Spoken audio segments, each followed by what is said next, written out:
Good afternoon, everybody. How are you? It's a snowy day up here in Minnesota. I'll tell you that. In fact, here, why don't I just show you? See that?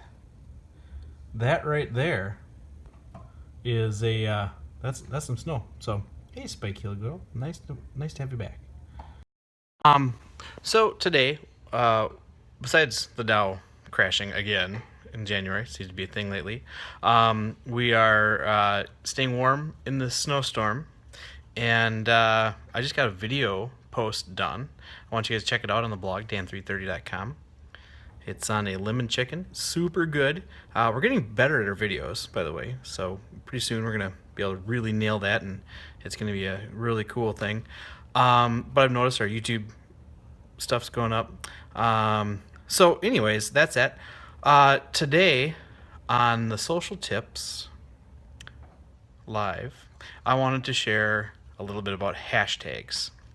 So, hashtags are your best friend and your worst enemy if you don't know what they are. So, let me give you an example. There's a sometimes they make you laugh, sometimes they make you cry. Especially when companies misuse them, and it's hilarious when they do. If no one really gets hurt. But do you guys remember that when there was a pizza company just a few just a few months ago, maybe a year and a half ago, they used the hashtag why I stayed, and the whole reason that people stayed was to stay in and have pizza, but then they got all sorts of traction and people blew it all over the thing and all over the internet. And it turned out that the hashtag why I stayed was for abused women and why they stayed in their relationships instead of leaving. And of course, it was a huge PR nightmare for this company.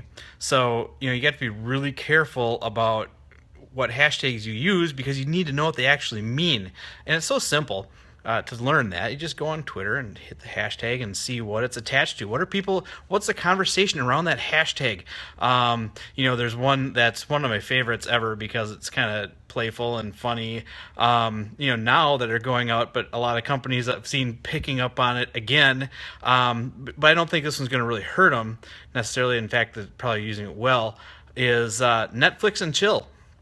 Of course, the hashtag Netflix and chill is meant to be for people to go watch Netflix and chill, right? So you have someone over and you watch some TV and chill on the couch. Well, it got hijacked and it really means something else.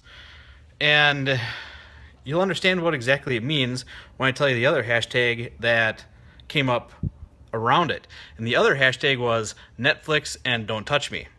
So so that's what we're talking about when you see stuff on Netflix and chill. It really means something else, but it's kind of funny.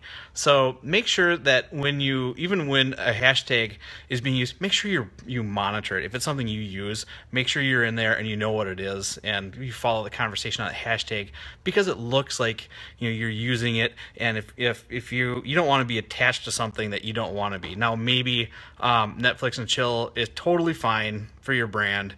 It's really fairly harmless, but it's not like it's about abused women like the other one was. It's just kind of playful and funny, and people are having fun with it.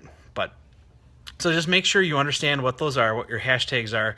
Hashtags can be a great way to get an audience that you wouldn't normally have. So as you write content and plan your social media and content strategies, think about the right ones that you're using that could help you. I like fishing, and one of them a couple of great hashtags for fishing, as an example, are hashtag tight lines, because you always want to keep your line tight when you're fishing. Tips up, and then of course fishing. They're all fishing terms. They don't mean anything else. It's just they're for fishing. So those would be really good if I write an article about taking my kids fishing or something like that. So hashtags, don't be afraid of them. Just know what they mean. That's the point. So thanks for joining. This is Chris from dan330.com. We've got a great article up on a new lemon chicken pasta recipe. You're gonna just love it. I got a couple behind the scenes shots of what really goes on when you're there, so check that out in the blog. If you like these daily tips, go to dan330.com/live. And if you're an aspiring blogger, I'm building a primer for you.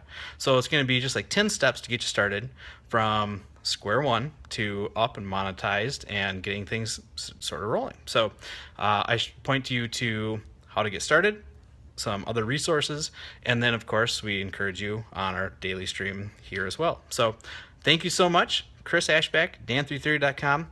You guys have a great day, and if you're in Minnesota, make sure you get those shovels out early because this stuff's going to get heavy by tomorrow. See you later.